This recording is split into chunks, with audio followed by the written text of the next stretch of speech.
Instagram, Buenos Días América AM. Buenos Días América AM. Tu opinión importa. Bien, a esta hora 8:40 minutos de la mañana en el este, las 7:40 minutos de la mañana en el centro y las 5:40 minutos de la mañana en el Pacífico. Le damos la bienvenida a nuestro próximo invitado. Él es Guillermo Alberto Hidalgo Montes, experto en seguridad, policía con grado de comisario jefe y consultor en seguridad pública, maestría en psicología jurídica y criminología y el currículum es muy largo. Guillermo Alberto, gracias por estar con nosotros esta mañana. Muy buenos días, Andreina, Janet, muy buenos días. Es un placer estar con ustedes y con su amable público. Qué alegría tenerte. México ha retumbado muchísimo por estos días con las noticias, pero también lo que está pasando alrededor de las medidas de Bukele.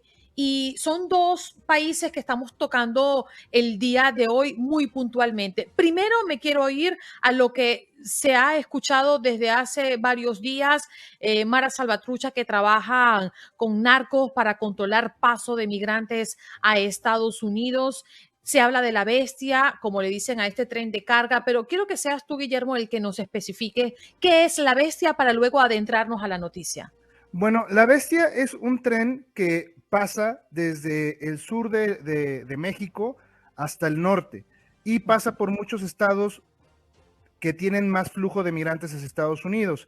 El problema es que se suben estos migrantes al techo de este tren mal llamado La Bestia y pues son víctimas de violencia, de robos, incluso pues al no ser capaces de seguirle el paso al tren, muchos de ellos han sido les han sido cercenados sus miembros porque pues el tren les pasa por encima.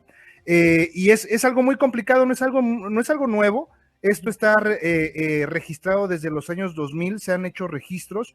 De hecho, mucho tiempo se acordarán ustedes que se hablaba de las muertas de Juárez, cuando realmente el mayor índice de mujeres que fallecían eran en los estados sureños de México, eran migrantes, muchas de ellas, y por eso no se llevaba registro de las mismas. Muchas de ellas eran violentadas sexualmente o eran matadas por estos grupos delincuenciales. Incluso por ahí del 2003 hay el primer registro de un niño de 8 años que se vuelve Mara Salvatrucha y mata a sus padres en Chiapas. Y la acusación viene porque se está hablando de que ahora está bajo control de pandilleros de Mara Salvatrucha La Bestia. ¿Qué significa y cómo es que llegaron a tener este control? Bueno, el problema que tenemos hoy en día es que en México el problema de las pandillas se ha visto como esfuerzos aislados. Hay estados donde han generado sus unidades contra pandillas y hay otros que no. No tenemos una base nacional como sí pasa en otros países para controlar este problema y pues realmente no tenemos la capacitación suficiente hacia los policías para que sepan y a las personas de migración para que sepan identificar quién es un pandillero o quién no. Esto es, abona mucho y se va a hacer noticia en estos meses por la cuestión, por este acierto que ha tenido el presidente Bukele de cómo está enfrentándose a las pandillas a través incluso de este megacentro de confinamiento de terrorismo, porque él ya clasificó a las pandillas como grupos terroristas. Él está generando una correcta política criminológica y policiológica para controlar el problema, pero como los países de la región no tenemos ni intercomunicación ni la misma política, pues se va a generar un efecto cucaracha o pasta de dientes, donde se aplastan de un lado, pues se van a ir para todos lados y México no es la excepción. Sí, doctor Alberto, buenos días, un gusto saludarlo. Como bien menciona, este tema de la bestia, pues tiene muchos años atrás ya siendo una problemática por todos esos estados por donde pasa, desde el sur, pasando por el centro, por Puebla, Jalisco, hacia lo que es el norte de México y llegar allá a la frontera con los Estados Unidos. Y poco se ha visto de resultados a pesar de los esfuerzos de las autoridades por tratar de minimizar, de tratar de combatir todos los delitos que envuelve. A partir de la política de Bukele, ¿usted ha visto mayor incremento en el número de personas o de pues estos grupos maras salvatruchas que están presentes en todo pues este trayecto y que ahora se menciona pues están ahí trabajando con los cárteles? Bueno, esto empezó a ocurrir desde que Trump entró a la administración de Estados Unidos como presidente. Se empezó a ver un incremento. Recordarán ustedes estas famosas caravanas migrantes.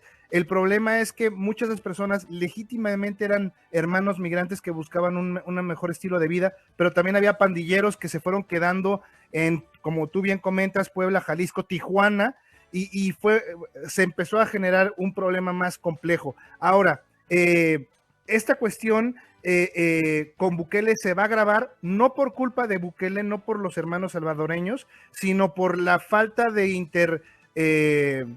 interconexión en las políticas públicas en materia de seguridad. Digo, Nicaragua está con una crisis muy compleja también. Belice pues o sea, nadie sabe qué pasa en Belice, es como el Tlaxcala de México, que nadie sabe si existe o no. México está igual. Entonces Estados Unidos sí tiene récords de eso, pero no los comparte mucho con México. Entonces ese es el problema que tenemos, y se puede agravar todavía más por la cuestión de las criptomonedas. ¿Por qué? Porque son más complejas de rastrear el flujo de dinero, y eso hace que el lavado de dinero fruto de estos delitos con migrantes, secuestro, violencia, violaciones sexuales, pues se haga a través de criptomonedas y sea un poquito más complejo de rastrear. Guillermo, hace unos minutos atrás profundizábamos un poco con referencia a la noticia de que existe una acusación del Departamento de Justicia de los Estados Unidos diciendo que el gobierno de Bukele pactó con la Mara Salvatrucha antes de su política de mano dura, y que es por ello que muchas cosas que se han logrado dentro de este plan del presidente de El Salvador pasa por acuerdos con los mismos criminales. ¿Qué fuerza le das a este informe y qué tan real podría ser todo esto? Yo lo dudo mucho y les voy a explicar por qué. Podemos buscar en redes sociales, en plataformas de videos, podemos ver cómo incluso hay hasta reuniones con las pandillas, las predominantes en El Salvador, Mara Salvatrucha y Barrio 18, donde a través de medios de comunicación establecen cuáles son las reglas de operación. Es decir, los grupos delincuenciales tenían esa capacidad de juntar a la prensa y decir, nosotros tenemos derecho a esto, cosa que no ha pasado ahorita con Bukele. Además que Estados Unidos ha apoyado bastante a El Salvador, sobre todo en esta materia. Entonces yo lo veo muy lejano, lo veo poco probable, y lo digo tal cual porque pues a través de las ciencias sociales, la ciencia más inexacta son las ciencias sociales, pero sí es importante que veamos que le están dando esta cuestión de, hay un periodista muy famoso en Estados Unidos que se llama Chris Hatchford, que él le da el mote o las características de un grupo de terrorismo urbano a las pandillas. Entonces, Bukele está tomando esta característica de terrorismo, los acaba de nombrar grupos terroristas, y eso es un paso bastante importante en la lucha contra las pandillas. Pero recordemos que esta cuestión de mano dura no es nueva. El primer plan de mano dura se hizo por allá del 2003. Desgraciadamente, como todo en Latinoamérica, queremos descubrir el hilo negro con cada administración federal, con cada administración nacional, y pues desgraciadamente en El Salvador no se le dio continuidad. Doctor, ¿qué tan peligroso es para un migrante el subirse a este tren, a la bestia? Ahora que pues sabemos que están ahí estos dos grupos criminales o dos grupos delincuenciales, tanto las maras como los narcotraficantes, los cárteles de la droga, y caer en manos de ellos. ¿Qué tan peligroso es? Es muy peligroso. Recordemos incluso la matanza de San Fernando en Tamaulipas, donde muchísimos migrantes fueron asesinados en ese tiempo por un cártel de droga mexicano que eran los Zetas, pero desgraciadamente sí es muy peligroso para los niños, muy peligroso para las mujeres. De por sí ya comentábamos que la cuestión física de subirse a un tren tiene cierta complejidad en cuanto a capacidad física, pues el estar sin dormir, sin comer, todavía ser víctima de la violencia sexual, violencia física, o poder ser víctima de trata de personas con carácter de explotación sexual, pues es muy complejo. Ujú. Y por último, para que las personas lo entiendan, Alberto, la bestia es una responsabilidad operativamente hablando de quién.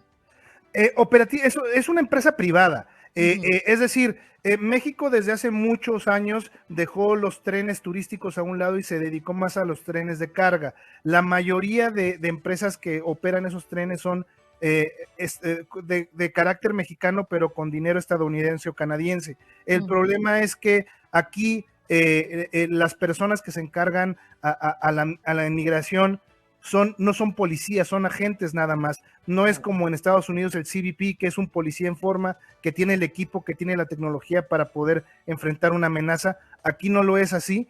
Además que si le aunamos a que no hay una desconexión y ha habido un desinterés por décadas sobre el problema de las pandillas en México, hasta ahorita que lo están viendo ya, pues ahogado el niño tapado el pozo, es muy complejo.